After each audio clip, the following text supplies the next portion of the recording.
안녕하십니까. 자산가분 투자인 종철입니다. 오늘도 블룸버그 리일일드 8월 19일 날 방송 요약 및 해설해 드리겠습니다. 제가 채권 방송을 올해부터 이렇게 요약하고 해설해 드리고 있는데요. 그 이유는 워낙 채권 자금의 규모가 주식시장 자금의 규모의 4배 다르고, 그 다음에 장기 자금, 또 중요한 큰 돈들이 움직이는 그 흐름을 볼 수 있기 때문에 이에 대한 파악 없이 주식 투자를 하거나 아니면은 부동산을 사거나 아니면 사업을 영위하는 게 리스크가 워낙 크기 때문에 이 방송을 하게 되었습니다. 오늘 세 분 나오셨는데요. 메건하고 루크, 그 다음에 트로이 나왔습니다. 그래서 메건은 뱅크 오브 아메리카의 미국 금리 관련 전략을 하신 다이렉터고요. 그 다음에 루크 힉먼은 에버딘 스탠더드 인베스트먼트의 인베스트먼트 다이렉터입니다. 그래서 유럽의 펀드 나왔고요. 그 다음에 트로이 가이에스키는 FS Solutions Chief Market Strategist에서 마켓 전략을 짜신 분이기 때문에 이분은 이제 채권뿐만이 아니고 다른 분야에도 이제 조예가 있으신 분입니다. 그래서 이제 멀티 에셋 스트래티지를 다중 자산 갖고 이제 여러 가지 전략을 자유롭게 펼치시는 걸 알 수 있습니다. 첫 번째 질문은 9월 달에 이제 50bp냐 75bp냐 이제 어느 정도 인상할 것이냐에 대해서 두 분은 50bp, 트로이만 75p 얘기했습니다. 그 다음에 2년물의 고점을 우리가 올해 봤냐에 대해서는 세 분 다 못 봤다.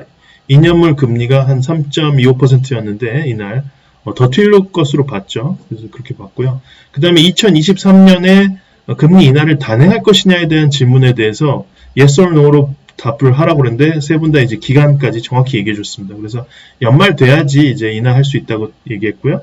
그 다음에 내년 2분기에는 금리 인하를 할 것이다. 유럽이 워낙 어렵다는 얘기를 이제 방송 중에 많이 하셨습니다. 그래서 물가도 10% 이상 영국이 올라가고 있고 지금 가스 가격이 워낙 이제 튀고 있기 때문에 굉장히 이제 힘든 상황이지 않습니까? 유럽이 이제 유럽은 확실히 리세션에 진입한 상황인데요. 그리고 이제 메건 같은 경우에는 9월쯤에 이제 금리를 인하를 단행할 수 있다고 했습니다. 그래서 요 세 분이 하신 말씀을 이제 그냥 그림으로 한번 그려보자면 트로이는 75pp를 9월 달에도 올리고 더 공격적으로 금리를 올려서 좀 상당히 오랫동안 지속한 다음에 연말이 돼야지 이제 금리 인하가 될 걸로 봤고요. 상당하게 그 사이클이 어느 정도는 이루어져야지 소위 얘기해서 관장이 된다는 거죠. 경제적 관장이 된다고 이제 보시는 것 같고요. 그 다음에 이제 메건 같은 경우에는 9월 달에 뱅크 오브 메건은 9월 달에 금리 인하를 단행하고 이때 이제 다시 자산 매입도 한다고 이제 얘기를 했습니다. 그다음에 루크 같은 경우에는 유럽이 워낙 어려운 그 환경 탓인지 그런 포지션 때문인지 내년 2분기에는 금리를 인하할 수밖에 없다 이렇게 봤습니다. 그래서 그렇게 한 질문에 대한 답변과 이날 얘기한 걸로 이렇게 파악을 할 수가 있었고요.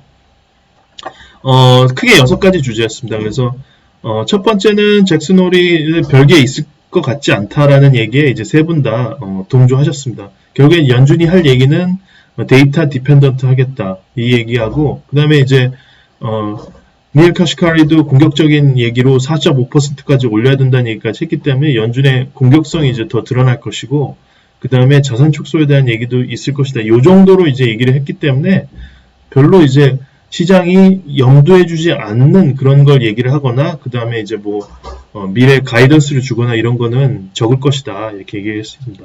그리고 이제 결국에는 하드 랜딩밖에 없느냐, 서브스텐셜 랜딩이 가능할 것이냐, 요 이제 이야기가 좀 있었고요. 그 다음에 9일 전에 이제 메리 데일리 샌프란시스코 연총재가 이제 나오셔서 상당 기간 금리를 아주 많이 올리지 않고 중립금리 이상으로 상당 기간 올려서 상당히 유지하는 것, 레이즈 앤 홀드 하는 것만으로도 인플레이션 프레셔를 낮출 수 있다. 물가 인상을 좀 누그러뜨릴 수 있다 이렇게 말씀하셨기 때문에 요에 대한 이제 의견이었습니다. 그 다음에 다 아시다시피 자산 축소가 이제 시장에 가져다줄 충격 요거에 대한 얘기를 메건이 어느 정도 했고요. 그 다음에 이제 장단기 금리가 역전이 되고 있는데 요거에 대한 해석입니다. 결국에는 연준이 하드랜딩을 시켜서라도 확실하게 물가를 잡을 수 있다는 시장의 그런 믿음과 반대로 또 그만큼 장단기 금리 역전은 이제 리세션을 방증하는 것이다. 미래 리세션을. 이 얘기에 대한 언급이 있었습니다. 그 다음에 이제 피짐의 콜린스 나오셔서 하이힐드 채권 가격에 대한 언급이 좀 있었습니다. 자, 그래서 에버코어에서 얘기한 건데요. 굉장히 좀 인상적인 얘기여서 조나탄 페러가 이제 가지고 왔습니다. 그래서 Fed versus the market, tug of war. Right now the Fed is losing. They will look to regain better grip at Jackson Hole, starting with the short rates path. Investors in risk assets are still short a call to the Fed, though the strike price of that call inches up with better inflation news. 그래서 결국에는 지금 연준의 입장이 콜옵션을 시장에 그 투자자들에게 파는 그런 포지션하고 비슷하다는 거죠. 그래서 인플레이션 데이터가 누그러뜨리고 좋아지면은 그러면은 스트라이크 프라이스라는 게 올라가는 거죠. 그래서 실제로 이제 연준의 그런 포지션과 반대로 옵션을 산 분들은 결국에는 수익이 스트라이크 프라이스에서 옵션 그 콜옵션의 그 가격까지를 수익을 취하는 거죠. 그래서 사실 그리고 인플레이션 데이터가 결국엔 안 좋게 나오는 거는 물가가 많이 튀게 되면 스트라이크 프라이스는 내려가는 거죠. 그죠?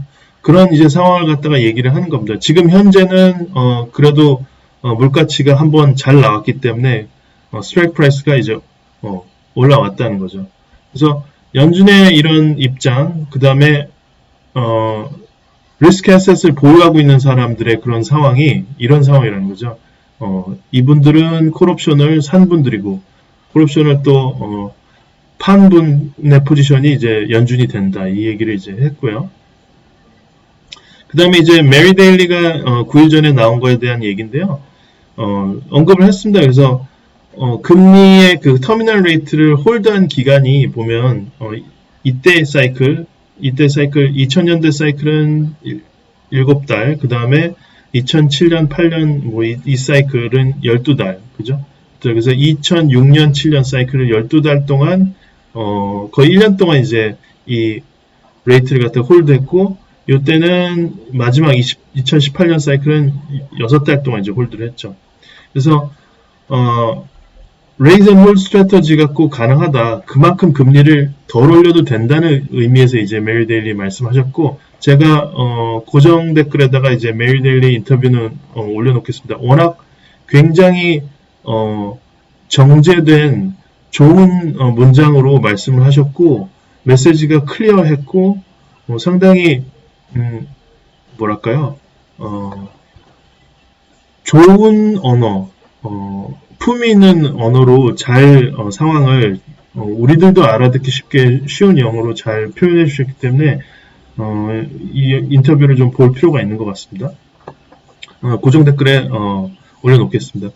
그래서 이제 이분은 이제 하드랜딩 캠프라는 거죠. 지금 경제가 그만큼 유럽을 볼 때 견디는 기간이 얼마 없기 때문에 금리를 올려가지고 상당히 오랜 기간 동안 끌지는 못한다고 이제 루크는 이제 보는 거죠. 그러면 이제 이 두 분인데요. 두 분 얘기 중에 이제 트로이 가예스키는 흔히 얘기해서 duration pain, 금리가 인상이 되면은 특히 장기 금리가 올라가게 되면은 굉장히 가격이 long duration asset, 장기채나 아니면은 장기를 봐야 되는 꿈이 큰 성장주 같은 경우는 가격이 굉장히 많이 떨어지지 않습니까? 그런 고통을 갖다가 향후 이제 앞으로 더 수반하게 될 거라고 좀 보시는 거고, 그럴 거에 대비를 해야 된다 얘기고요. 그런 부분에 대해서는 오히려 좀 왜냐면은 내년 2023년 9월부터는 오히려 연준이 QT를 중단하고 다시 채권을 매입할 수 있다고 보기 때문에 이렇게 이제 보시는 분들이 있기 때문에 좀 이 duration pain에 대해서는 사실은 직접적으로 언급하지 않았지만은 간접적으로 반대되는 생각을 표현했습니다. 그래서 물론 지금 연준이 더 일을 해야 된다. 인플레이션을 잡으려면. 그리고 이제 소프트 랜딩 그 확률에 대해서 얘기를 물어봤을 때 지금의 현재의 그 장단기 금리 역전은 결국에는 하드 랜딩의 그런 확률을 좀 많이 보고 있는 거다. 이렇게 얘기를 한 거죠. 그러니까 하드 랜딩이 된다고 하면은 급격하게 내년에는 다시 또 연준이 양적 완화를 또 해야 될 수밖에 없다. 이 의견을 이제 에둘러서 말씀하셨습니다. 그 다음에 이제 그 정도까지 경제가 약하고 물가가 그렇게 쉽게 인하가 되는 건 아니다라고 이제 트로이 가이스키는 보는 것 같습니다. 그래서 상당한 정도의 어닝이 줄어드는 걸 고려를 해야 되기 때문에 하드랜딩은 하드랜딩으로서 우리가 상당히 수비적으로 자산 운용을 해야 된다 이렇게 보시는 것으로 이제 표현을 했습니다. 그래서 아무래도 포지션이 숏에 좀 많이 있는 것 같습니다. 제 생각에. 그래서 더 큰 어떤 고통이 필요하다는 거죠. 사이클이 어느 정도 다 끝나려면은 그렇게 얘기를 하셨고요. 그 다음에 이제 듀레이션 페인이 있을 수 있다.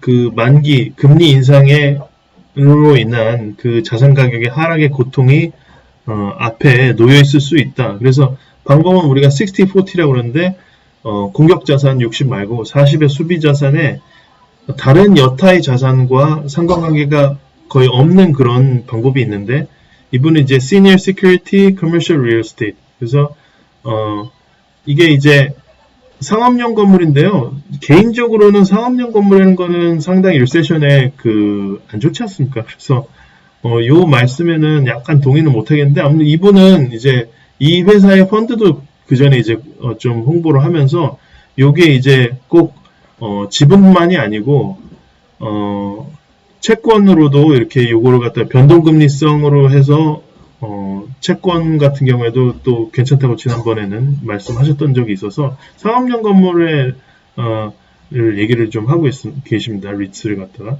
그 다음에 멀티 스트래티지 펀드라고 해서 이제 다양한 전략을 이제 구사하는 펀드를 좀 가입하는 것도 좋은 방법이고 이 40 전략에 있어서 수비 전략에 있어서 그 다음에 이제 제시하신 게 유럽의 금리 변동이 너무 크니까 그죠? 유럽의 금리 변동을 팔고 매도하고 그 다음에 미국의 이제 금리 변동성을 갖다가 매수하는 전략으로 이제 얘기를 했습니다. 이런 건 이제 롱숏 전략이죠. 이제 이 전략을 좀 얘기를 했습니다. 그러니까 이제 이분은 이태리 국제의 그런 스프레드가 이제는 잦아들 걸로 보시는 거죠. 금요일까지도 상당히 이제 올라갔던 그 스프레드가 좀 반대로 잦아들 걸로 보시는 걸로 보입니다.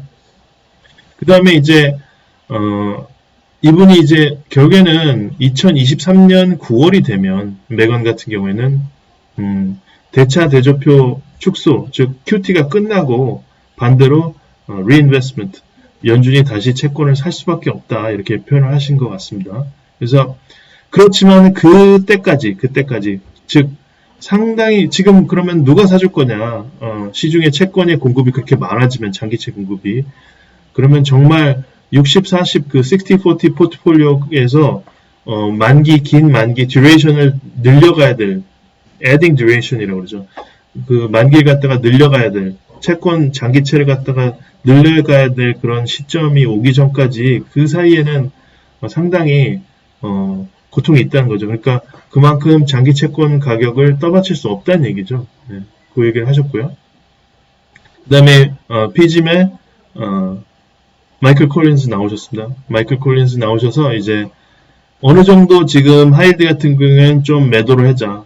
일부 매도를 하자. 그래서 지금 가격이 상당히 많이 올라왔다. 테일 리스크에 비교해보면 얘기를 했고요. 그 다음에 어느 정도 이제 하이힐드에서 다운그레이드를 볼 수 있는 사인도 보인다. 지금까지 회사들은 괜찮았지만 그 얘기도 이제 약간 경고성 멘트도 해주셨습니다. 그래서 하이힐드 같은 경우에는 뭐 580bp 정도의 스프레드에서 지금 400bp의 스프레드로 확 줄어들었기 때문에 두 달 만에 뭐 200bp 가까이 2% 가까이 지금 스프레드가 줄어들었기 때문에 이렇게 얘기하실만 하다고 생각합니다. 개인적으로. 그 다음에 언급이 한 건 뱅크 오브 아메리카의 이 동료죠. 동료인데 메간의 동료인데 정말 너무 사람들이 연준을 두려워하지 않는다는 거죠. Very few fear Fed. Think pivot and return of meme stocks. 결국에는 연준이 이제 다시 금리 인하라는 그런 피봇을 단행할 수도 있고 그 다음에 밈스톡도 지지난주에는 상당히 올랐죠. 뭐 지난주 그러니까 뭐 한 8월 18일부터인가요? 19일부터는 이제 상당히 가격이 많이 떨어졌지만 밈스톡이 막 왔다 갔다 했죠. 그래서 그런 부분이 있고 그 다음에 결국에는 제가 읽진 않지만은 마이너스 실질 금리로 연준이 그 금리 인상 사이클 끝낸 거는 1954년밖에 없다는 거죠. 그리고 CPI가 결국에는 반을 쫙 줄어드는 앞으로 6달 동안 이렇게 그래도 물가가 절반으로 축소된다고 하더라도 그래서 6%지 않냐.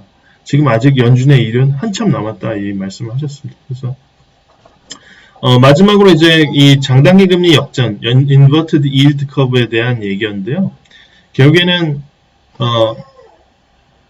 이제 두 분의 의견이 약간 이제 온도 차이가 있었습니다. 그래서 메건은 뭐라고 그랬냐면은 결국에는 우리가 이제 break even inflation, 시장에 이제 가격으로 매겨져 있는 물가 연동체 가격으로 매겨져 있는 break even inflation이나 U of Michigan의 inflation expectation 서베이로 나오는 거나 이런 부분은 이 시장의 가격에 녹여져 있는 거는 결국에는 시장은 연준에 대해서 엄청난 자신감과 믿음이 있다는 거죠. 신뢰가 있어서 결국에는 3년 뒤, 5년 뒤에 물가는 2% 수준, 2%에서 3% 수준에서 머물 것이라는 그런 강력한 믿음이 있다. 그런 상황이다. 이게 바로 사실은 어떻게 보면 장단기 금리 역전을 야기하는 거다. 그러니까 장기 시결로 보면 금리가 낮고, 그죠? 물론 이제 10년물이 한 20bp 튀었죠. 그래서 8월 19일 날 기준으로는 거의 3%에 도달했지만 한 몇 주 동안은 2.6, 2.8, 이 사이로 왔다 갔다 했으니까요. 그러니까 그렇게 이제 장기 금리가 낮은 원인은 결국엔 물가를 잡을 수 있다고 보는 거고, 단기 금리가 튀는 거는 지금 당장에 올해 내년 물가가 높기 때문에 올라간 거다 이렇게 보는 그런 해석을 얘기를 하니까 그렇게 볼 건 아니다.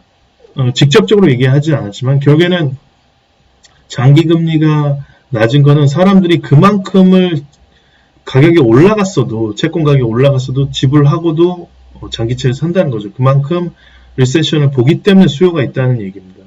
그리고 이제 지금 현재는 전 세계에서 지금 소비해 줄 사람들이 어디 있냐. 마지막으로 이제 그나마 꺾이지 않은 게 미국의 소비자들밖에 없는데, 그렇다는 얘기는 미국의 소비자들이 꺾이면은 정말 사줄 사람들이 없는 거지 않습니까?